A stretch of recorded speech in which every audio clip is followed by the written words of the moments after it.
Ministry of civil aviation ने 16 सितंबर 2025 को एक draft civil drone bill launch किया जिसका नाम था draft civil drone promotion and regulation bill 2025। ये एक ड्राफ्ट बिल था जो पब्लिक और इंडस्ट्रीज दोनों के लिए ओपन था अपने सजेशन और कमेंट्स देने के लिए 30 सितंबर 2025 तक। हाँ दोस्तों, सजेशन देने की डेट आखिरकार खत्म हो चुकी है, लेकिन आज हम इस बिल के डिटेल्स को समझेंगे और समझेंगे कि ये बिल हम लोगों को यानी कि ड्रोन पायलट्स को कैसे इम्पैक्ट करेगा। जो लोग ड्रोन को ट्रैवल और रिक्रिएशन के लिए यूज करते हैं उनको, और जो लोग ड्रोन को एग्रीकल्चर एंड सर्वेइंग के लिए यूज करते हैं, और बाकी प्रोफेशनल जो एप्लीकेशन के लिए अपना ड्रोन फ्लाई करते हैं। प्लीज नोट करो कि ये बिल जो है पार्लियामेंट से पास होगा और ये काफी पावरफुल होने वाला है। इस बिल के बेसिस पर एक न्यू एक्ट बनेगा और उस एक्ट के बेसिस पर न्यू रूल्स इश्यू होने वाले हैं। अगर आपको बिल और रूल्स के डिफरेंस को समझना है तो एक सिंपल एग्जांपल देखो कि बिल बोलेगा कि ड्राइविंग करने के लिए लाइसेंस जरूरी है, बट रूल्स ये बताएंगे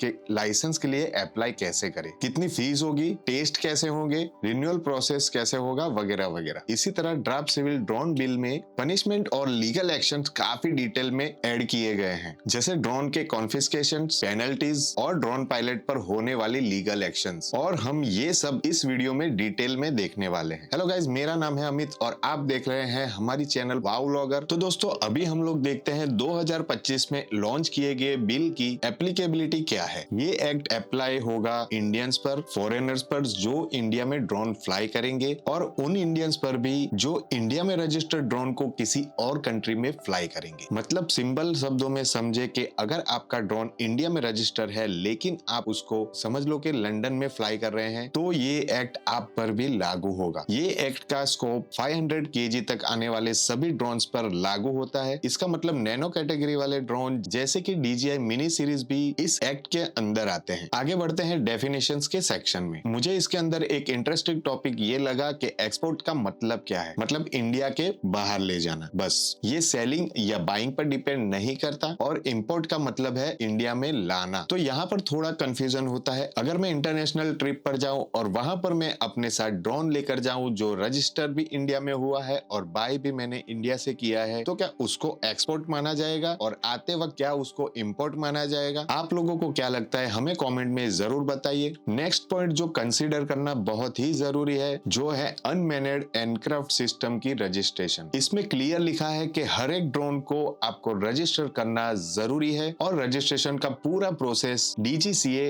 डिसाइड करेगा। मतलब सिंपल लैंग्वेज में कहूँ तो हर एक ड्रोन को रजिस्टर आपको कंपलसरी करना पड़ेगा जब तक DGCA खुद किसी भी कैटेगरी में सब ड्रोन को डिवाइड ना करे। अब सेकंड पॉइंट और भी इंटरेस्टिंग है, जिसमें लिखा है जब तक ड्रोन रजिस्टर नहीं होता तब तक आप उस ड्रोन को सेल नहीं कर सकते, मतलब के बेच नहीं सकते। तो फिर सवाल ये उठता है, ड्रोन को रजिस्टर कौन करेगा, सेलर या बायर? आप क्या प्रेफर करोगे? सेलर आपको खुद ड्रोन रजिस्टर करके दे या फिर आप खुद ड्रोन को रजिस्टर करना चाहोगे? मुझे कमेंट में जरूर बताइए। नेक्स्ट टॉपिक पर आता है जो है ड्रोन का इंश्योरेंस। रूल्स के हिसाब से कोई भी आदमी ड्रोन को फ्लाई नहीं कर सकता जब तक उस ड्रोन का इंश्योरेंस ना हो, या DGCA अगर हर एक ड्रोन को कैटेगराइज नहीं कर सकता कौन से ड्रोन में इंश्योरेंस होना चाहिए और कौन से में नहीं, जैसे कि नैनो ड्रोन्स में इंश्योरेंस होना चाहिए या नहीं होना चाहिए। लेकिन ऑनेस्टली मैं आपको बताऊं तो मुझको नहीं लगता कि DGCA के द्वारा कोई भी ऐसा न्यूज आने वाला है, क्योंकि अभी के जो ड्रोन्स रूल्स है किसी भी ड्रोन को इंश्योरेंस से राहत नहीं दी गई है। सो मोस्ट लाइकली हर एक ड्रोन जो इन फ्यूचर फ्लाई करने वाले हैं, हर ड्रोन को अपना इंश्योरेंस लेना जरूरी है, और मेरे हिसाब से ये काफी अच्छा मूव है, क्योंकि इंश्योरेंस तो हर एक ड्रोन्स का होना ही चाहिए। और इंश्योरेंस के नीचे आप लोग देखेंगे तो यहाँ पर आपको कुछ डिटेल सेक्शन मिलेंगे जिसके अंदर कंपेंसेशन अमाउंट और उसको क्लेम कैसे करें, क्लेम प्रोसेस कैसे होगा, क्लेम ऑफिशियल्स कौन होगा, सब कुछ डिफाइन किया हुआ है। अब आते हैं एक सुपर इंपोर्टेंट सेक्शन पर जिसका नाम है रिमोट पायलट सर्टिफिकेट। इसमें साफ साफ लिखा है कि कोई भी पर्सन जिसके पास ड्रोन उड़ाने का सर्टिफिकेट नहीं है या तो लाइसेंस नहीं है, वो ड्रोन नहीं उड़ा सकता। हर एक इंसान को जिसको भी ड्रोन उड़ाना है उसको पायलट सर्टिफिकेट लेना मस्ट है, जो आपको DGCA इश्यू करने वाला है, लेकिन रिक्वायरमेंट सेंट्रल गवर्नमेंट डिसाइड करने वाला है। यहाँ डिफरेंस ये है कि गाइडलाइंस गवर्नमेंट बताएगी, लेकिन डीजीसीए सिर्फ सर्टिफिकेट इश्यू करेगा। उसके बाद दिया गया है कि ड्रोन को टाइप सर्टिफाइड होना चाहिए, जो पहले भी रिक्वायरमेंट थी। और अब आता है सबसे इम्पोर्टेंट पार्ट, ड्रोन का इंपोर्ट। हर एक ड्रोन के इंपोर्ट को रेगुलेट करेगा डीजीएफटी, मतलब directorate general of foreign trade. मैं डीजीएफटी की साइट पर चेक करने गया था कि वहां पर क्या अपडेट हुआ है, लेकिन वहां पर भी मुझको पुराना सर्कुलर ही दिखा कि ड्रोन रिस्ट्रिक्टेड कैटेगरी में आते हैं और इंपोर्ट के लिए डीजीसीए और डीजीएफटी दोनों की परमिशन लेनी पड़ती है। सो यहाँ पर भी कोई भी अच्छी न्यूज नहीं है। और अगला टॉपिक है एयर स्पेस। सेम पुराना सिस्टम, रेड, येलो और ग्रीन जोन। गवर्नमेंट एक मैप इश्यू करेगी जिसके अंदर ये तीनों जोन क्लियरली मार्केड होंगे और ये सभी जोन्स डायनेमिक होंगे, जो कभी भी चेंज हो सकते हैं। एग्जाम्पल के तौर पर इंडिपेंडेंस डे के दिन अगर गवर्नमेंट चाहे तो दिल्ली के आसपास अपना रेड जोन का सर्कल ज्यादा बड़ा कर सकती है, या फिर कोई वीआईपी मूवमेंट हो तो ग्रीन जोन को गवर्नमेंट पूरा का पूरा रेड जोन में कन्वर्ट कर सकती है। इसीलिए हमेशा फ्लाई करने से पहले जोन चेक करना बहुत ही जरूरी है। और अब बात करते हैं टॉपिक नंबर 3 की, जिसमें आता है प्रोहिबिशन और प्रिवेंशन ऑफ मिसयूज। यहाँ पर ड्रोन के मिसयूज से जुड़े हुए सारे रूल्स दिए गए हैं, जिसमें सबसे पहले लॉ ये बोलता है कि आप अपने ड्रोन में कोई भी इलीगल चीज कैरी नहीं कर सकते। बिल्कुल सिंपल कॉमन सेंस है ये तो। आगे लिखा है कि गवर्नमेंट अथॉरिटीज कभी भी ऑर्डर दे सकती है कि ड्रोन को ना उड़ाया जाए अगर उनको लगता है नेशनल सिक्योरिटी का रिस्क हो सकता है, और ये रूल्स किसी भी क्लास के ड्रोन पर अप्लाई हो सकता है, चाहे वो कोई छोटा नैनो ड्रोन हो या प्रोफेशनल हेवी ड्रोन। ऐसी हालत में आपका ड्रोन सर्टिफिकेट या ऑथेंटिकेशन कैंसिल हो सकता है, या तो फिर पूरी तरह सस्पेंड भी हो सकता है। चले तो दोस्तों आगे बढ़ते हैं अगले टॉपिक पर, जो है offence and penalties. Simple language में समझते हैं कि अगर आपको ड्रोन लॉज फॉलो नहीं करने, जैसे ड्रोन को रजिस्टर ना करना या फिर पायलट ट्रेनिंग या सर्टिफिकेट ना लेना, ये सब एसेंशियल सेफ्टी फीचर्स को इग्नोर करना, तो आपको पनिशमेंट कंपलसरी मिल सकती है, जिसमें आपको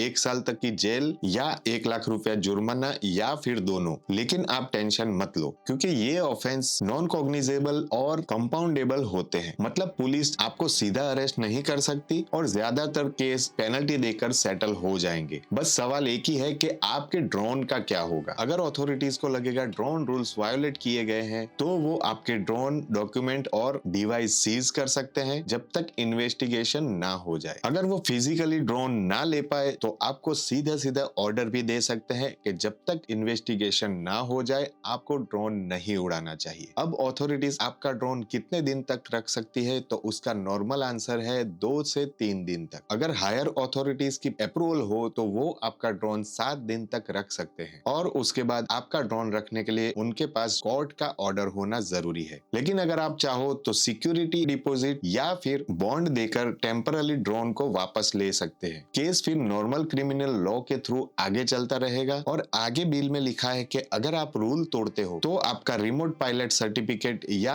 अप्रूवल भी कैंसिल हो सकता है। उसके बाद आता है कंपाउंडिंग का रूल, मतलब ऑफेंस को लीगली सेटल करने का प्रोसेस। और एक इंपॉर्टेंट पॉइंट, अगर आप किसी को गलत काम करने में हेल्प करते हो, इंकरेज करते हो या असिस्ट करते हो, तो इक्वल पनिशमेंट आपको भी मिलेगी। अगर आप एक इवेंट ऑर्गेनाइजर हो और आपने ड्रोन पायलट को हायर किया है बिना रूल फॉलो किए, तो ऑपरेटर के साथ साथ आपको भी सजा मिल सकती है। इसके आगे काफी इंटरेस्टिंग सेक्शन आता है, act drone in good faith. इसका मतलब है आप कोई काम अच्छी नीयत से कर रहे हो गुड फेथ में, तो आपके अगेंस्ट कोई एक्शन नहीं लिया जाएगा। इसकी वजह से आपको थोड़ी सी रिलीफ मिल सकती है। अब हमने पूरे बिल को आराम से देखा तो हम लोगों को कुछ भी ऐसा डरने वाली बात नहीं लगी जो ड्रोन पायलट के फ्रीडम को छीन ले। बस कुछ चीजें हैं जो डेफिनेटली स्ट्रिक्ट होने वाली है, जैसे कि ड्रोन का रजिस्ट्रेशन, फ्लाइंग जोन का प्रॉपर फॉलोअप, और ये सब चीजें काफी जरूरी है, क्योंकि आजकल ड्रोन एक ऐसी चीज हो गई है जो हर कोई कहीं पर भी उड़ा सकता है। मुझको सिर्फ एक चीज का डाउट है कि इंडिया से बाहर अपने साथ ड्रोन को ले जाना और वहां से ड्रोन को वापस लाना कितना इजी होगा या फिर कितना मुश्किल होगा। ये बिल आने से ड्रोन फ्लाई करना, ड्रोन को रेगुलेट करना, सर्टिफिकेट लेना, सब प्रोसेस इजी होगा या लेंदी होगा, देखते हैं इस बिल के अपडेट के बाद। उम्मीद है कि सब कुछ अच्छा होगा। तो दोस्तों ये था इस बिल का पूरा ब्रेकडाउन। उम्मीद करता हूँ आप लोगों को ये समझ में आ गया होगा। होगा और इस बिल के बारे में मैं और भी वीडियो बनाने वाला हूँ, तो वो आप देखना ना भूले। और हमारे वीडियो अब आते रहेंगे और आपके प्यार की वजह से हमारा चैनल आखिरकार मोनेटाइज भी हो गया है। तो ऐसे ही प्यार दिखाते रहिए, हमारी चैनल को सब्सक्राइब कीजिए। हम लोग मिलते हैं आपको ऐसे ही इंफॉर्मेटिव वीडियो के साथ। तब तक के लिए टेक केयर, गुड बाय।